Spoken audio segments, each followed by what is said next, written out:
Mayor Coseco. Sir, magandang araw po sa inyo lahat. Sa iyo, kamusta na po ang ating awarding na para ano po ang pakiramdam na nakapag-receive po kayo ng maraming award at ano po ang meron para sa atin ang Paete ngayon? Una sa lahat nagpapasalamat ako sa ating poong may kapal. Dahil ang lahat ng nangyayari at nagaganap na ito sa bayan ng Paete ay talagang ito ay sa kalooban ng Diyos. Ano po? For the second year ng ating panunungkulan ay naging awardee tayo ng SGLG for Local Good Governance. Ano po? Patunay na kinikilala ang isang matapat at maka-Diyos na paglilingkod dito sa bayan ng Paete ng mga namumuno.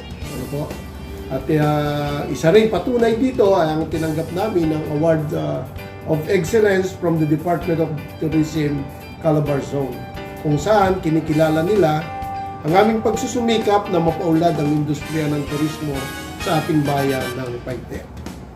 At isa ring malaking biyaya at pagpapala ng bayan ng Paete na tunay na napakayaman pala ang aming bayan ng Paete, sapagkat katulad ng aking mga binanggit noon na hinahabol ko yung share sa national wealth ng bayan ng Paete sa Caliraya Lumut Watershed, ay ganap nang nagkaroon ng katuparan noong January 5. Natanggap ko na sa PISAM ang halagang 11.4 million pesos na ito ang aming share sa national wealth ng Municipality of Paete sa Caliraya Lumut Watershed. At ito ay magpapatuloy taon-taon sapagkat nabigyan na nila kami ng sertifikasyon na kami ay entitled dito sa Caliraya Lumut Watershed na national wealth. Ang isang pinagkakabalaan ng inyong lingkod ay ang UP Land Grant, kung saan kailangang maisama ito sa land area ng bayan ng Paete.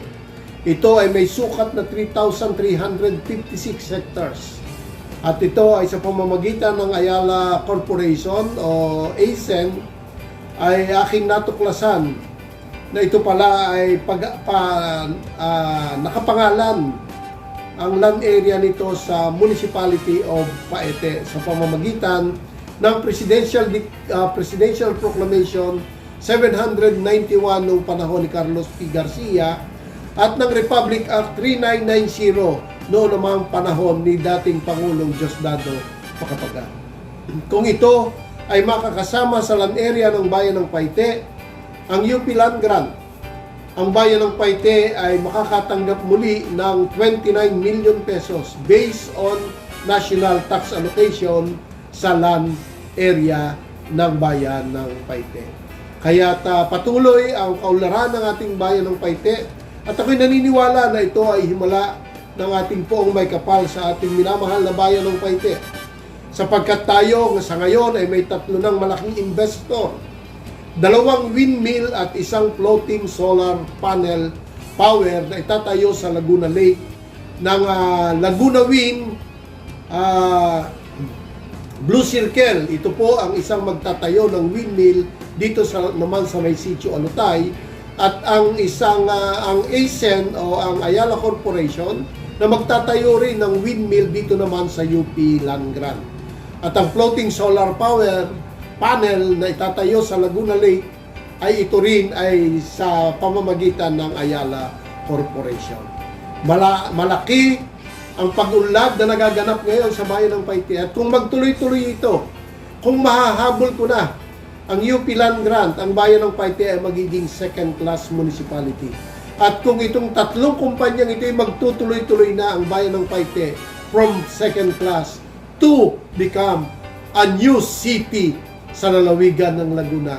We call it Paete City.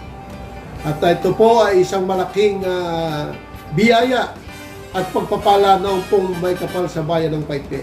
Inihalin tulad ko ang bayan ng Paete na may nakatagong isang busi ng ginto na kinakailangan lamang paghusayan na hukayin upang ito ay ganap na mapakinabangan ng mga mamamayan ng bayan ng Paete. Kaya sa hapon pong ito, ako po ay nagpapasalamat at ito po ang aking pinararating sa aking mga kababayan.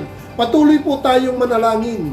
Patuloy po tayong humingi ng awa sa ating poong may kapal at ang Diyos ay hindi natutulog sa ating mga panalangin at pinagkakaloob niya ang lahat ng ating mga pangangailangan.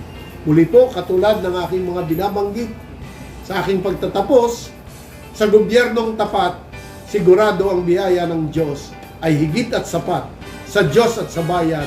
Buong kababaang loob ko po kayong paglilingkuran. Magandang hapon po sa kanilang lahat. Okay.